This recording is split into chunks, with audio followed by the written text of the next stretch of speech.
Excelsior, Seolidol des Phoenix Slayer, une guilde PvE présente sur le serveur Roche de Logure. Je fais cette vidéo dans le but de vous présenter un gardien, un build de gardien orienté soutien, donc qui va être un build pertinent en termes de heal, de distribution d'avantages et de durée d'avantages, en termes de dispel et en termes de protection de groupe. Donc je tiens tout d'abord à remercier Aiko, qui est un membre des WW, qui m'a livré cette configuration qui me semble assez intéressante pour être partagée, pour être montrée en vidéo. Le gardien tel que je vais vous le présenter correspond aux attentes globales des joueurs de Guild Wars qui vont prendre un gardien dans leur groupe pour partir en instance. Donc c'est un personnage un peu tanky qui va passer devant, qui sera au cœur des combats et qui va se consacrer intégralement à la survie de son groupe et à l'optimisation des performances de celui-ci. Donc ce gardien, je le joue comment? Je le joue eh bien, au bâton, qui est à mon sens l'arme de soutien par excellence pour un gardien, qui dispose de plusieurs sorts de soins, qui permet de coller des stacks de puissance assez régulièrement, donc au nombre de 12, avec un soin final sur le... Je vais montrer les compétences, c'est le plus simple. Voilà, je vais reprendre les compétences. Donc on a la vague de colère, qui tape jusqu'à 5 ennemis, c'est pas une attaque très puissante, mais qui permet dans certaines situations d'aider le groupe. Une orbe de lumière, qui au contact inflige des dégâts et soigne les alliés, et si on la fait exploser, on peut soigner d'autres alliés avec un heal assez conséquent à 1600. Un symbole de rapidité, qui va infliger des dégâts et nous mettre de la rapidité, qui constitue également une zone de lumière, donc pour faire des explosions derrière ça peut être pas mal. Plein pouvoir. Plein pouvoir, c'est un sort que j'utilise constamment dès que le cooldown est revenu, car il colle 3000 de soins, ce qui est colossal. Et elle va donner en plus ça 12 stacks de pouvoir. Donc redistribuable derrière par un envoûteur, voilà. Mais bon, 12 stacks de pouvoir, on crache pas dessus. Et une ligne de protection qui va permettre de bloquer des ennemis en cours de run, ou voilà, quand on a besoin un peu de protéger le groupe. Voilà, une petite ligne de protection, ça fait pas de mal. Qu'est-ce que je switch? En switch, j'ai une masse et un bouclier. Une masse et un bouclier, pourquoi? Ce sont donc des armes qui font... donc c'est en situation de combat, on rentre en combat, et en tant que bon gardien tanky, on rentre dans le tas. On va au cac avec les mobs, on va au corps à corps, et là on a une série de compétences qui vont permettre d'aider le groupe de manière assez pratique. Donc par exemple la première va venir donner de la guérison dans un rayon de 120, donc toute personne étant en contact avec moi va recevoir du soin. Le symbole de foi va permettre d'infliger des dégâts, de mettre de la régénération à tous mes alliés, de faire une zone de combo de lumière, encore une fois comme l'autre symbole. Et puis les autres ce sont des boucliers qui globalement donnent de la protection ou renvoient des projectiles. Donc encore des compétences utiles au groupe, au corps à corps. Donc voici pour les armes. Le stuff est intégralement en clair. Donc qu'est-ce que le clair? Je rappelle les statistiques du clair. On est en puissance robustas en mineur, et en majeur nous sommes en guérison. Donc on maximise cette statistique de guérison. Voilà, tout simplement parce qu'on est le healer du groupe, donc ça paraît évident.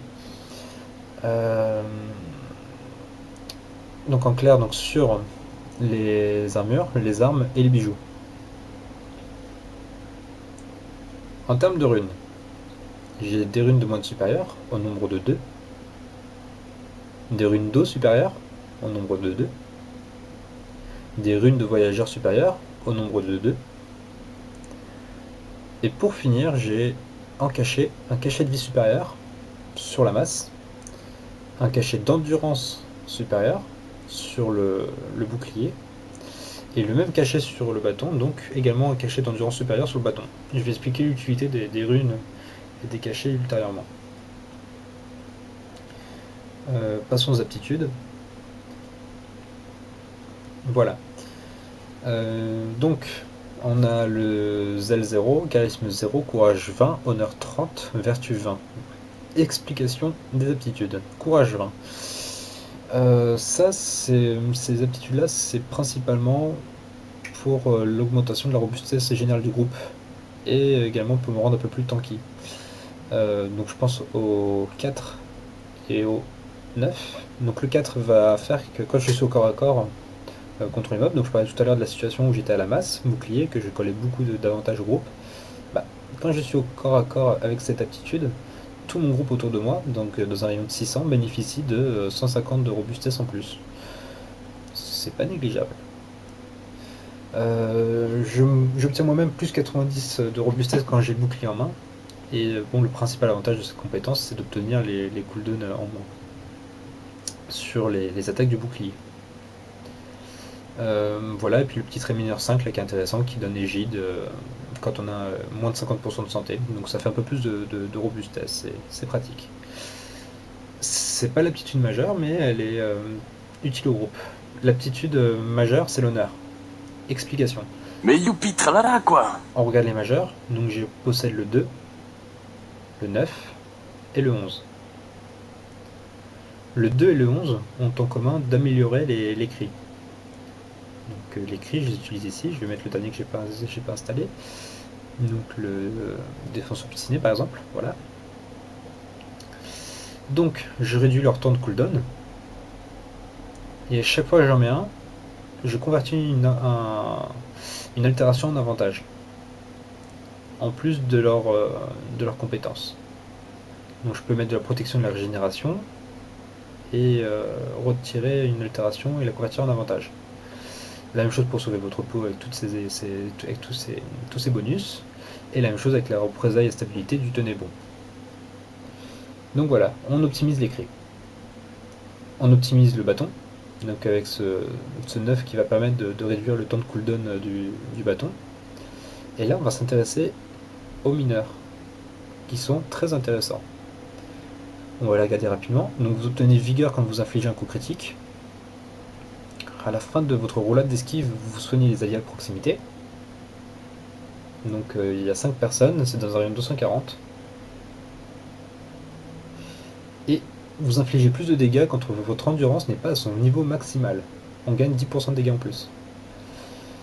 Je vais faire un parallèle tout de suite après avec les armes pour expliquer un petit peu. Donc ces traits mineurs nous disent que quand on esquive, on soigne notre groupe. Très bien, et bien esquivons. On essaie d'obtenir le maximum d'endurance possible. Donc quand on inflige un coup critique, ce qui peut arriver assez régulièrement quand on est en groupe, hein, plusieurs classes donnent régulièrement des chances de critique en plus. Donc on peut gagner rapidement sur critique 100% de régénération d'endurance. On peut se dire qu'on va gagner, à chaque fois qu'on fait de l'endurance et qu'on perd donc de l'endurance, on va affliger plus de dégâts, donc c'est bénéfique pour nous. Et je vais revenir aux armes. Ok. J'ai installé les cachets d'endurance supérieure, qui font qu'à chaque fois qu'on tue un mob, eh bien je gagne une esquive. Et que chaque esquive va soigner. En gros, je peux, quand on est face à un groupe de mobs assez important, offrir un soin permanent au groupe à chaque esquive. Donc à raison de 1500 par esquive. Donc 2 esquives 3000, il suffit que je recharge avec juste un mob, je peux re-soigner à 3000. Voilà, c'est un soin qui est démentiel. Donc pensez à esquiver, ça fait du bien à l'équipe, ça fait que vous infligez plus de dégâts, et voilà, c'est très pratique. Les vertus.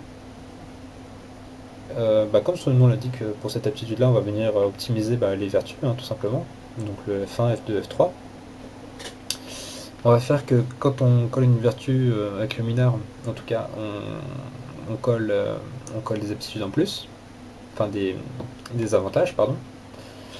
On gagne nous-mêmes de la représaille, donc on est très régulièrement sous représaille, en sachant qu'on utilise très régulièrement les vertus. On réduit le temps des consécrations. Pourquoi? Parce que tout à l'heure je vous ai présenté les cris, donc on joue au cri, donc avec défense obstinée, sauvez votre peau et tenez bon principalement.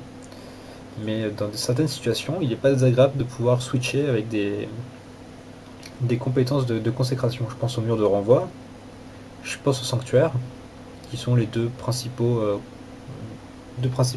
compétences de consécration. Donc on n'hésite pas, quand on a besoin de sanctuaire ou de mur de renvoi,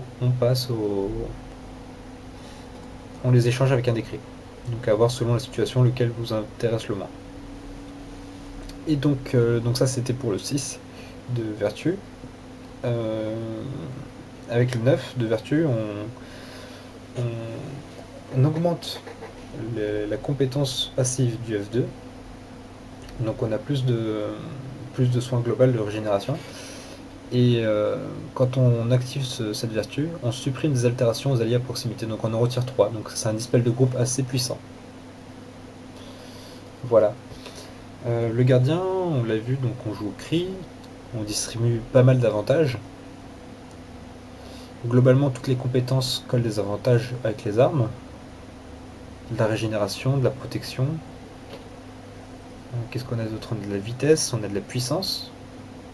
Avec les vertus, on a égide, protection, représailles, régénération, représailles, pouvoir, représailles. Et bien, ça fait beaucoup d'avantages, et c'est à ce moment-là qu'on se dit que ce serait pas mal de les booster. Alors, de les booster, ou en tout cas d'augmenter leur durée. Pour cela, c'est là que je viens aux runes. Donc, on a une rune de moine, 2 runes de moine, pardon, qui nous donnent plus 15 de durée d'avantage. Pareil pour les runes d'eau, plus 15% de durée d'avantage. Plus 15 de durée d'avantage également pour les runes de voyageurs. Ce qui nous fait un total de plus 45. 45 plus les 20 de la barre vertu, on atterrit à 65. On peut encore venir booster ce temps de durée d'avantage en venant manger ça. Une crème de chocolat Bedomnon. Ça donne 20% de durée d'avantage supplémentaire. Je vais la grignoter. Voilà. Donc, tous les avantages que je colle durent 85% fois plus de temps. Enfin, durent 85% plus de temps que à l'origine. Donc c'est pas 2 fois plus, c'est environ 1,8 fois plus. Voilà. Donc c'est vraiment pas négligeable. Pensez-y, ces durées d'avantage vont pouvoir profiter à tout votre groupe. À titre d'exemple, par exemple, je prends le symbole de rapidité, qui est peut-être le moins pratique. Si je le colle au sol, vous verrez que je rentre dedans, il reste 10 secondes de cooldown.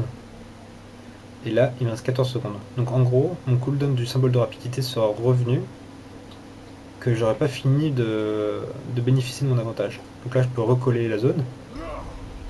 Et je rebénéficie à nouveau de rapidité. Voilà.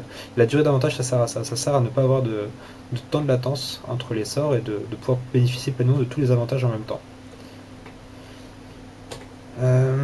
Quoi dire de plus? Donc les compétences, j'en ai déjà parlé. Les élites.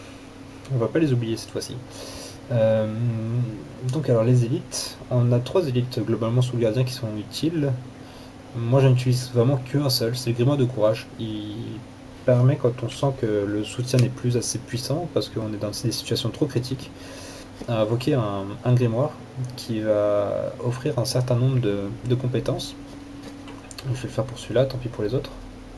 Il me semble que c'est plus important.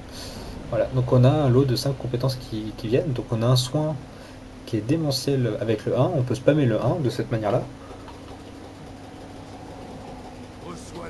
Voilà.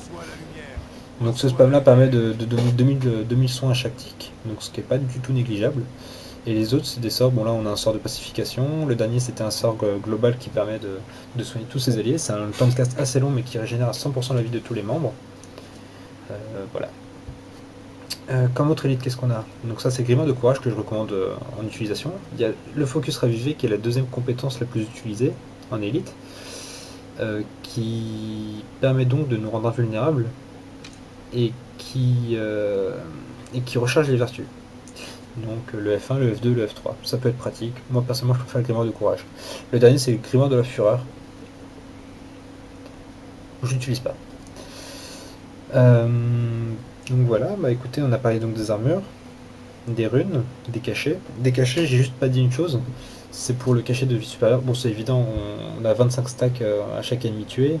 Enfin, on gagne un stack à chaque ennemi tué, avec un maximum de 25 stacks. Chaque stack donne plus de guérison, on peut avoir jusqu'à plus de 250 de guérison. Autrement dit, privilégier le masse bouclier et aller souvent en cac, histoire de pouvoir stacker plus rapidement ses charges, et d'avoir 250 de points de guérison en plus. Les bijoux, donc c'est ça. Les consommables, je vous les ai dit. C'est crème de chocolat au bedonnon. Les aptitudes, je vous les ai livrées. Les compétences, les élites. Bah voilà, tout est bon. Vous êtes prêts à partir en donjon avec votre gardien. Bon jeu à tous.